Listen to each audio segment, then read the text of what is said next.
let's get into it. So today, guys, we will be spinning a bottle opener out of black walnut, as you can tell.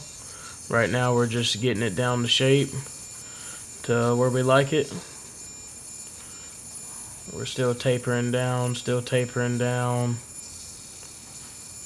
A little slow-mo for y'all, hope you enjoy that.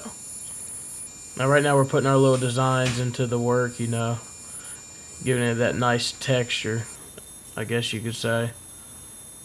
We're going to go ahead and taper down our ends, get them to how we like them. A little saw action.